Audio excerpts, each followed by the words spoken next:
Tu écoutes l'épisode 126 de S'ouvrir à l'amour, comment se faire des amis à l'âge adulte. Alors, pour démarrer la saison 4 de ce podcast, j'ai voulu faire cet épisode sur l'amitié pour deux grandes raisons. La première, c'est parce que beaucoup des personnes que je coach me répètent et re-répètent qu'elles préfèrent rencontrer leur partenaire dans la vraie vie plutôt que sur les applis. Et une bonne manière de le faire, c'est tout simplement en élargissant son cercle d'amis. Dans les dernières statistiques que j'ai regardées, c'est quand même environ 30% des personnes que tu rencontres, tu le fais par le biais d'amis interposés. Donc c'est une vraie bonne raison.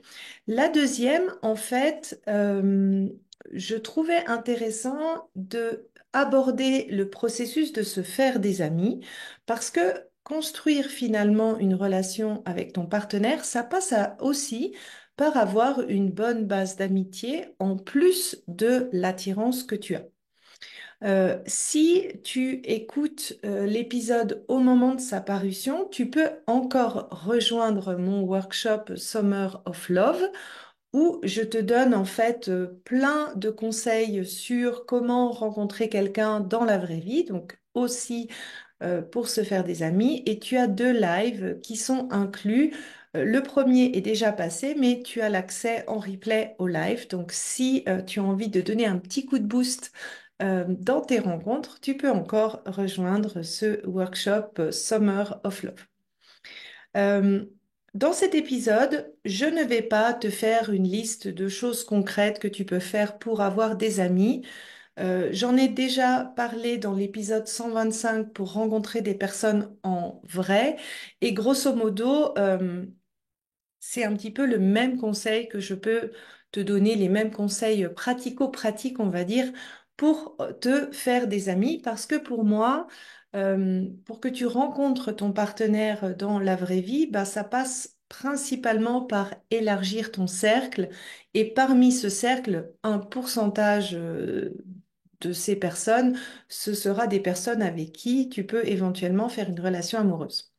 Je ne vais pas aussi parler de la difficulté de rencontrer des personnes pour des relations amoureuses. Ça, j'en parle dans l'épisode 109, parce que ça, c'est plus spécifique au thème amoureux. Là, je vais vraiment parler des blocages qu'on peut avoir pour se créer des amitiés. Le premier point, et c'est un point qui me concernait aussi, c'est que en fait, on oublie l'investissement qu'on a besoin de faire pour se faire des amis. Quand tu es enfant et surtout quand tu es adolescent, tu passes 5 jours par semaine à l'école ou plus tard à l'uni. C'est à peu près 30 heures par semaine avec des personnes du même âge où tu as un brassage assez grand. À l'université, tu as plein d'universités, plein de monde où tu as finalement plein d'opportunités de t'amuser, de créer naturellement des connexions. Et certaines de ces connexions, tu as aussi le temps de les nourrir, de les entretenir et de te faire vraiment des vrais amis. À l'âge adulte, en fait, si tu veux te faire des amis, l'investissement en temps, l'investissement en effort, il ne change pas. C'est notre attente qui change. Et moi, je suis la première. Souvent, tu te dis, mais pourquoi je dois investir autant pour faire des amis? Et en fait, c'est pas en faisant deux, trois apéros avec quelqu'un que, hop, tu as plein d'amis. C'est pas comme ça que ça se passe. Souvent, c'est l'inverse parce que justement, tu es devenu un adulte, alors tu es plus au clair sur ce que tu aimes, ce que tu aimes pas, tes valeurs sur quel type de relation avec qui ça passe, quel type de relation ça passe pas. Et aussi, tu as moins de temps. Donc, pour te donner une idée un peu de qu'est-ce que ça veut dire vraiment qu'est-ce que ça demande comme investissement, je me rappelle, moi, quand j'ai déménagé de Genève à Zurich pour emménager avec mon mari, j'ai vraiment dû investir du temps en plus de mon travail, en plus de mes cours d'allemand parce que je devais apprendre l'allemand, en plus de la relation avec mon mari et éventuellement ses amis, J'ai investi 1 à 2 rendez-vous par semaine en plus de tout ça pendant au moins une année pour commencer à avoir un nouveau cercle d'amis. Et ça ne veut pas encore dire que c'était un cercle d'amis proches. Ça m'a demandé, bien sûr, d'avoir un certain nombre d'interactions pour que une partie de ces personnes deviennent des amis plus proches. Donc, l'idée, c'est pas de te décourager ou de te dire, bon, bah alors, faut même pas essayer, ça prend trop de temps, mais c'est plus une invitation pour être réaliste. Parce qu'il y a un bloc de temps que tu ne peux pas réduire. C'est pas un problème de ta part, c'est pas que tu n'es pas capable d'avoir des amis, c'est qu'il y a cet investissement de base qui est nécessaire pour arriver à te faire des amis. Le deuxième gros point, c'est les attentes amicales. Alors, autant en amour, c'est assez courant de parler d'attentes, de parler de plan de vie, de se poser la question si on a des attentes réalistes ou pas en termes de relations. Et c'est aussi assez accepté d'en parler relativement rapidement en début de date. Autant en amitié, en fait, c'est un peu évasif. Est-ce que tu as le droit d'avoir des attentes en amitié? Est-ce qu'il faut les communiquer? Est-ce qu'il faut faire une sélection, un petit peu comme on peut faire une sélection des partenaires? C'est pas moi qui dois donner la réponse pour toi ou te donner un conseil à ce sujet. Je vais essayer euh, de te donner 3 aspects que tu peux considérer dans le cadre de te faire des amis. Le premier aspect qui est à considérer, c'est est-ce que tu t'es demandé si la personne en face de toi, elle a besoin d'amis? Je te donne un exemple tout bête. Tu rencontres quelqu'un au travail ou dans ta salle de sport, par exemple, mais cette personne, elle est là depuis des années, elle a son cercle d'amis existant, elle a peut-être, je sais pas, des enfants, des maris, des chats, et elle n'a pas besoin d'amis en plus.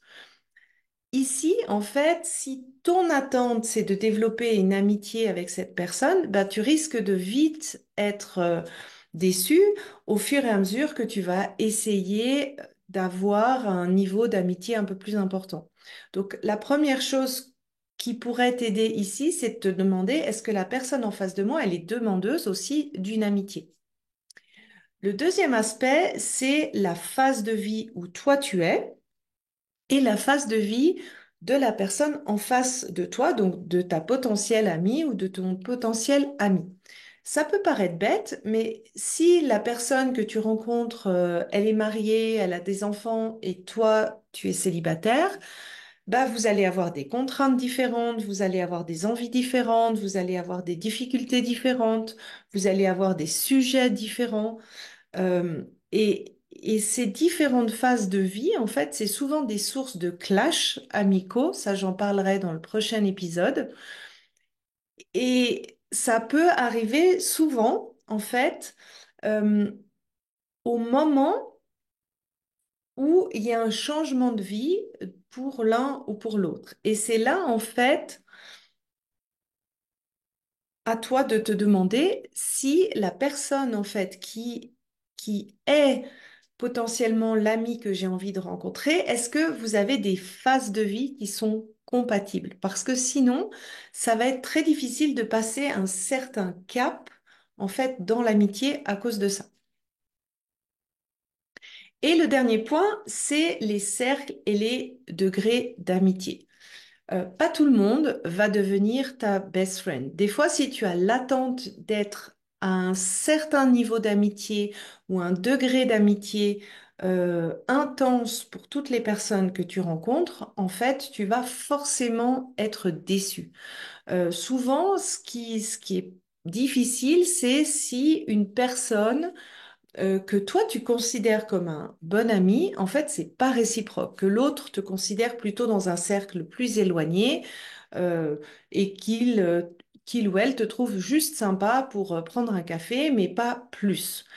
Et ça, en fait, ça peut te donner deux indications. C'est de vérifier en fait si vous êtes dans le même cercle, si vous avez la même intention en termes de quel est le degré d'amitié que vous avez envie d'avoir, et aussi accepter de ne pas toujours faire partie du cercle intime de l'autre, que des fois ça va prendre du temps, que des fois ça va demander de plus rencontrer la personne et que ce n'est pas donné en fait de tout de suite passer dans ce cercle plus proche. Mon conseil, c'est de d'être un petit peu au clair, en fait, peut-être de poser la question, OK, euh, quel est mon paysage amical actuel? Qu'est-ce qui me manque? Est-ce que c'est plutôt une question de cercle large, de connaissances, peut-être pour sortir, mais tu n'as pas forcément d'avoir ou besoin d'avoir des best friends vraiment avec qui tu partages un certain degré d'intimité, ou bien c'est plus, ah bah là, je sens que je n'ai plus de personnes assez proches dans ma vie et j'ai envie d'investir vraiment dans des relations beaucoup plus intimes, beaucoup plus proches, beaucoup plus profondes. En ayant une idée claire de ce que toi tu recherches en amitié, ça va aussi te permettre de voir en fait avec qui tu as des attentes plus ou moins compatibles en termes amicaux. Ensuite, pour moi, ce que je te recommande, c'est vraiment de tester et d'accepter d'être déçu en chemin.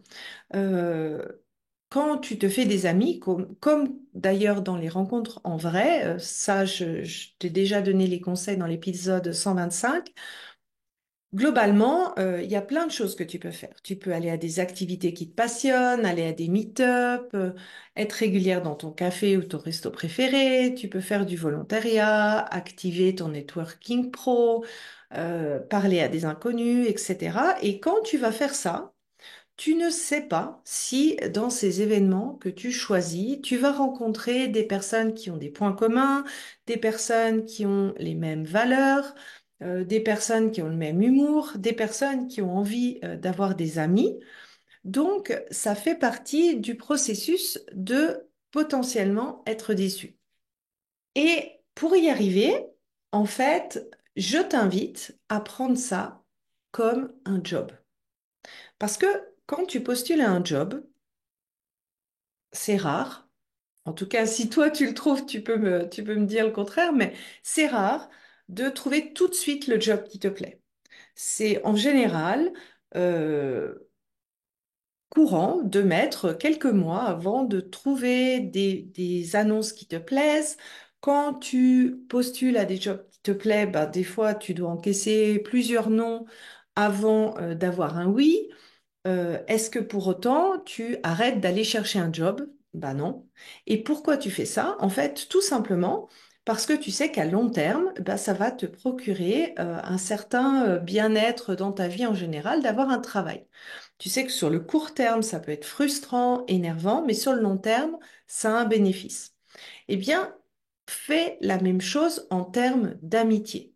Pour l'amitié, c'est pareil. Ça te demande de faire un investissement à court terme pour avoir des résultats à long terme. Le problème, c'est qu'en amitié, on a l'impression qu'avoir des amis, c'est presque un acquis, c'est presque normal. Et malheureusement, en fait, non, c'est pas un dû d'avoir des amis. Donc, si tu n'investis pas pour te trouver des amis, eh bien, les résultats seront aussi en conséquence de ton investissement. Et pour t'aider à ne pas être dans la déception, en fait, c'est d'arriver à créer cet espace, c'est-à-dire que bah, si ça marche pas, si tu ne rencontres pas des personnes qui te correspondent, si tu as tu avais des espoirs qu'il y avait une certaine réciprocité avec quelqu'un et que ce n'est pas le cas, euh, c'est d'arriver à avoir cet écart entre ce qui se passe dans ton processus de rencontre amicale versus ta valeur personnelle. Et pour ça, pour arriver à avoir cet écart-là, en fait, euh, tu as plusieurs moyens d'y arriver. Tu peux te dire, OK, Rappelle-toi déjà tous les amis qui sont déjà là dans ta vie. Rappelle-toi qu'est-ce qu'ils apprécient en toi, qu'est-ce qu'ils valorisent en toi. Tu vois, de te rappeler tout ce qu'ils aiment de toi finalement. Ça va te rassurer sur ta capacité à avoir des amis. Tu peux te poser la question, qu'est-ce que tu dirais si une amie à toi ou un ami à toi te raconterait ce que tu viens de vivre? Comment tu le rassurerais? Et ce discours-là, tu peux te le dire également à toi-même. Tu peux également travailler sur ton indépendance émotionnelle, la manière dont tu perçois tes expériences de vie, l'histoire que tu te racontes, ça impacte énormément comment tu te sens suite à ces expériences-là. Ça, j'en parle plus dans l'épisode 12.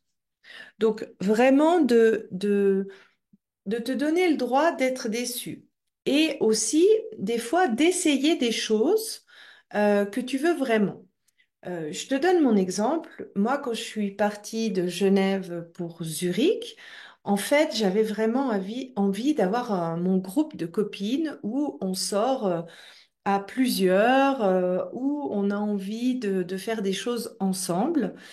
Et bah, quand je suis arrivée à Zurich, c'était beaucoup plus difficile parce que bah, je rencontrais une personne par-ci, une personne par-là, puis j'ai commencé, par exemple, dans le cadre de mon anniversaire, dans le cadre de soirées, à un petit peu mélanger en fait les personnes que je rencontrais pour avoir un groupe d'amis. Alors j'ai des petits groupes qui sont faits, c'est pas encore des gros groupes, mais ce que j'essaye en fait de te dire par là, c'est de aussi te donner le droit de prendre l'initiative de ce que tu as envie de vivre. Donc ça peut être grouper tes amis, ça peut être organiser des voyages, ça peut être faire des expériences ensemble. Donne-toi le droit aussi de donner la touche que tu as envie d'avoir à l'amitié que tu as envie de développer et que tu acceptes que quelque part ça marche pas toujours. C'est-à-dire que moi, par exemple, j'ai pas encore le grand groupe d'amis que j'aimerais avoir, mais je suis en chemin. Et c'est cette idée du chemin en fait qui est important. Les amitiés, c'est finalement une conséquence d'un lien qui existe. Les amitiés, c'est comme les rencontres. Tu as besoin de connecter avec la personne. Tu as besoin de rencontrer la personne régulièrement pour que cette connexion se fasse naturellement. Tu ne peux pas raccourcir le temps pour créer du lien. Tu es obligé de repartir un peu à zéro à chaque fois que tu rencontres quelqu'un. Donc ça passe par apprendre à connaître la personne. Ça passe par découvrir ce que tu as en commun avec l'autre. Ça passe par vivre des moments sympas à deux, des expériences. C'est ça qui vont créer le lien.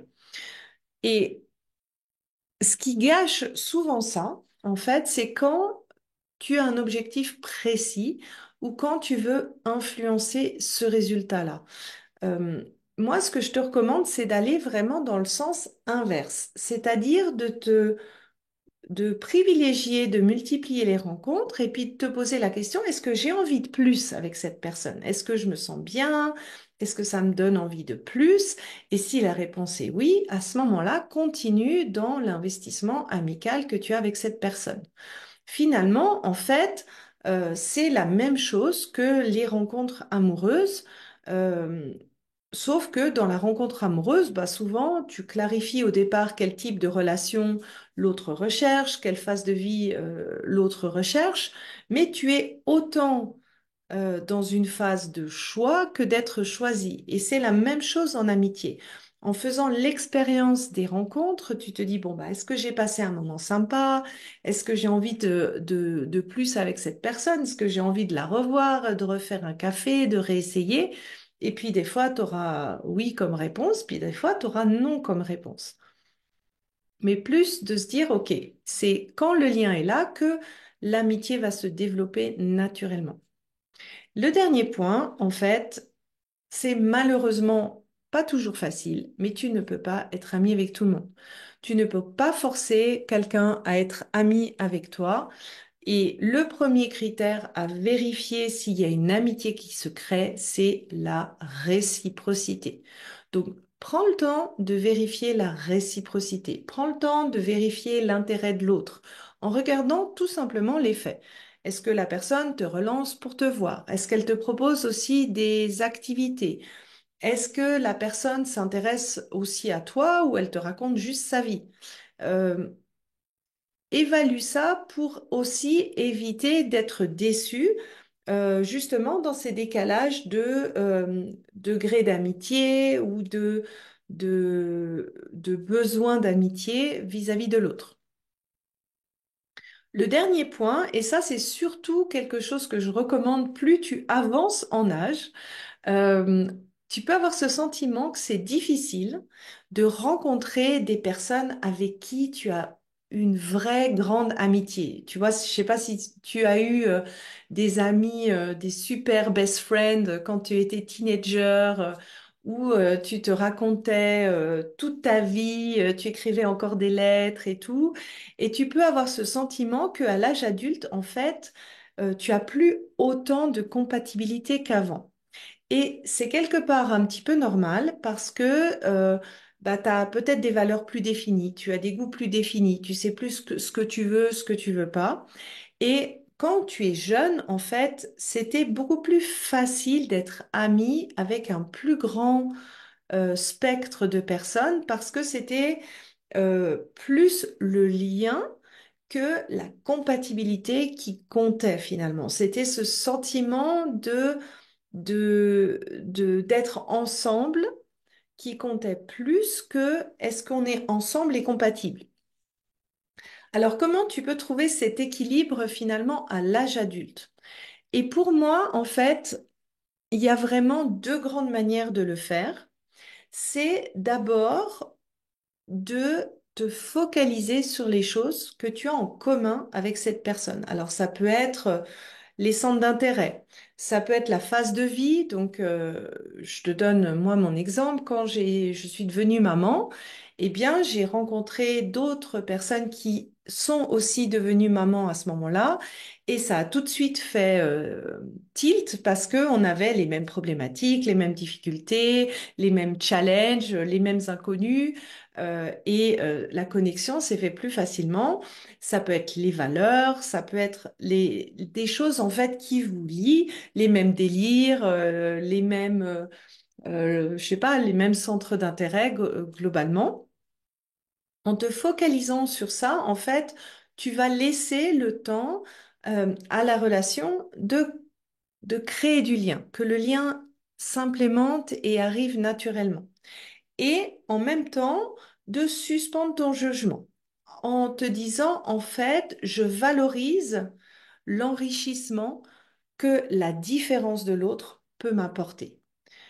Avoir quelqu'un qui est identique à toi, ça te lie, mais aussi avoir quelqu'un qui est différent de toi, ça t'enrichit.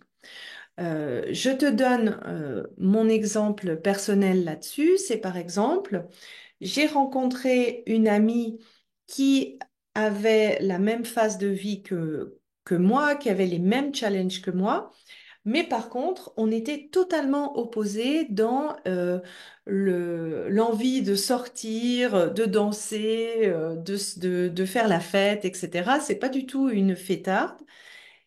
Et au départ, je me suis dit, ah, peut-être ça va pas coller. Et en me focalisant sur les choses qui nous liaient, donc la phase de vie, les challenges communs, eh bien, j'ai appris en fait à découvrir le monde de l'autre. Et finalement, ça m'a enrichi. J'ai appris plein de choses sur ce qu'elle aime faire, son monde.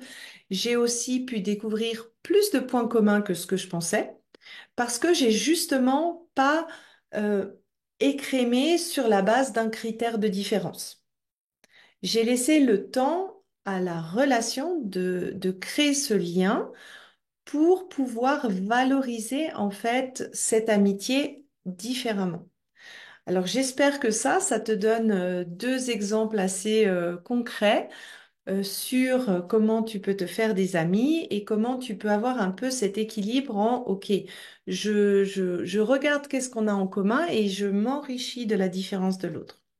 Dans le prochain épisode, je parlerai de clashs amicaux parce que je trouve que c'est la valeur de l'amitié est peut-être sous-évaluée de nos jours. C'est vrai que j'ai ce sentiment, ben, ça m'intéresserait de voir si tu as le même sentiment que moi, que peut-être l'amitié est souvent considérée comme un acquis. euh, et que justement, surtout si on est célibataire, en tout cas moi c'était le cas quand j'étais célibataire, quand il y a un clash amical, en fait ça peut vraiment t'affecter dans ton équilibre de vie. Et donc, j'aimerais bien en parler dans l'épisode de la semaine prochaine. Je te souhaite une belle semaine.